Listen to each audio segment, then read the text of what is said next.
Hey darlings, today I want to talk about The High Five Habit by Mel Robbins. So I just listened to the audiobook. It's super good. I highly recommend it.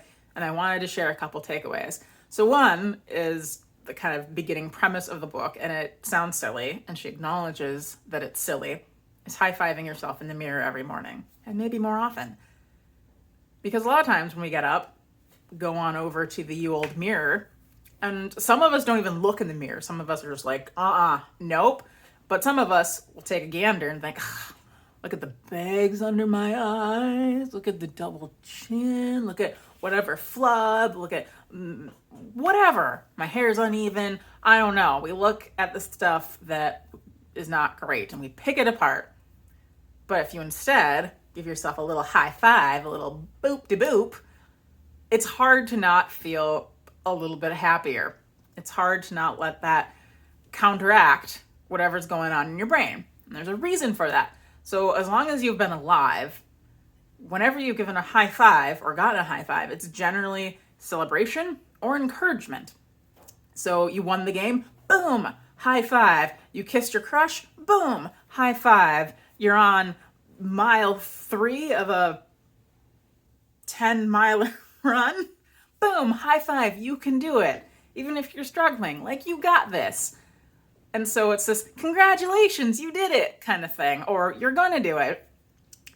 And so when you do it to yourself, you still feel that little boost, that little like, I got this, yay me, which a lot of us don't get enough of.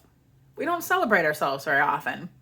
Either we feel like we don't deserve it, we haven't done enough, or that we're just, not good enough for it. So if you just do it, it makes you feel a little bit better. Another thing that struck me about the book was she talked about the RAS, the reticular activating system. So it's like a hairnet over your brain that filters the world for you. Because if you took in everything, you would probably die. It would be way too much to handle. So it only lets in a few things. Your name, if you're in danger, if your partner is looking for a little something with you or someone else, beware, unless it depends on your dynamic. And then also whatever is important to you. So this is why if you go to test drive a car, you research a certain car, you're really into whatever, you're like, oh, I'm going to buy this, I'm so excited. You suddenly see those everywhere. For me, one of my characters has a WRX, and I see them everywhere now because the car's important to him, and I want one day. I'm going to be like 40 in my rally sports car, just skirting around town someday whenever I get that. I'm 35. Hopefully sooner. Anyway, I see them everywhere because I want one. My RAS says, that's important, let it in, whereas before, it had no idea what they were. It did not see them. They did not exist, according to my RAS. So, the reason this is important is because we can have thoughts that are important, that the RAS will say, oh, this is a thing? Okay, I will let this thing in. So you could have a thought of, I'm complete garbage. And if you think it enough, you'll be like, oh, that's important. Let's find everything that proves that you're garbage. And we'll just let it in, just all over the place to help you feel better, because that's what you want to feel. And so we might think, oh, I was 5 minutes late for that appointment. I said that stupid thing to my friend. The waiter said, I hope you enjoy your meal. And I said, I hope you do too. Or, all these little things that we can stew on. And it just lets them all in because it's like, I got you, bro. Or sis or sibling. I got you, sib.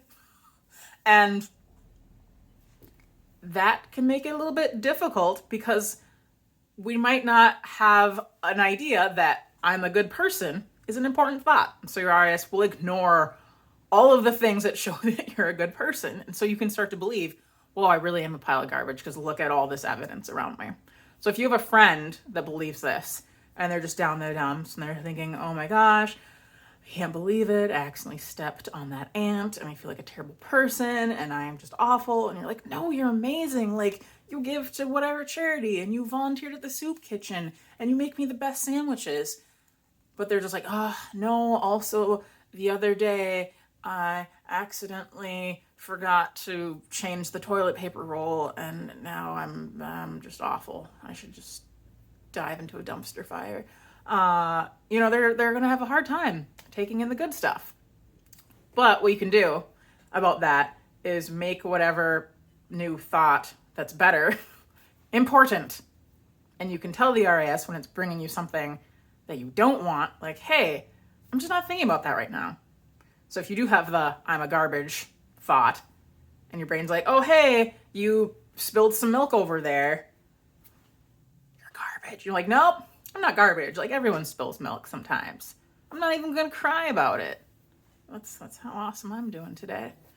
And you can program in a new important thought, such as, I'm an okay person and I'm doing better and better. Because the idea is that it feels true to you. Because sometimes we might do these affirmations that are too high up where our brain's like, no. It's like, I'm a goddess. Your brain might be like, no. I mean, if your brain is like, yep, then go for it. Goddess away. But some of us, that could be a bit of a stretch.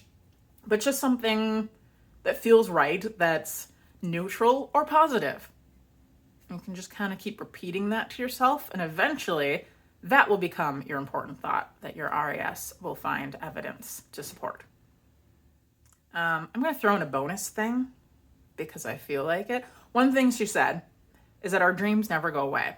If there's something we really desire, if we're like, oh, I would just love to become an astronaut.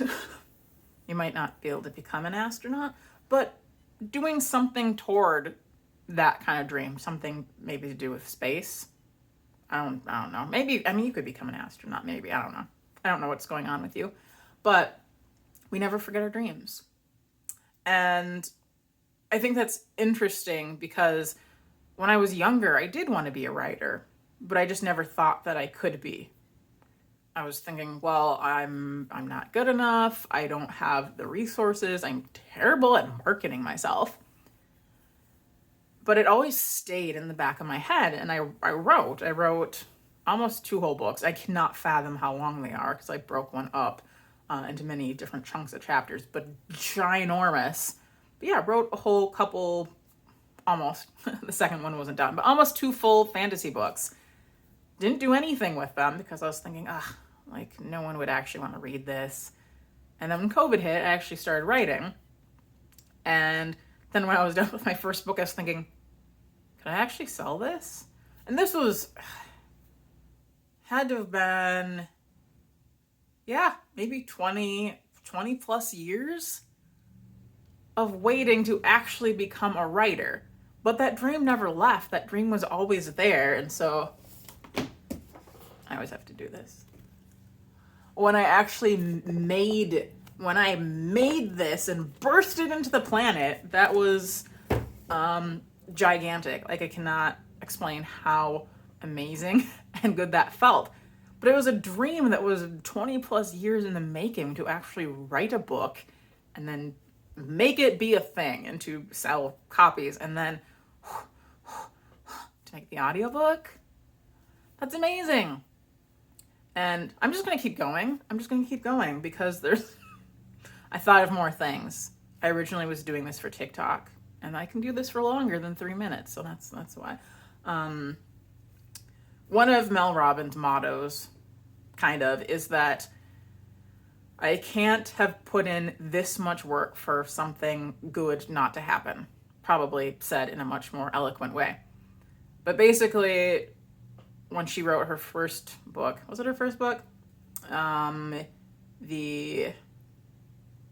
5, nope. I'm suddenly forgetting. That's amazing. Anyway, she wrote another book before this, and it had issues on Amazon, and she wanted to be a bestseller, and it was not happening, and she was devastated. She thought, I'm gonna be a best-selling author. I've put in all the work. I've done all the things I'm supposed to do, and it was flopping.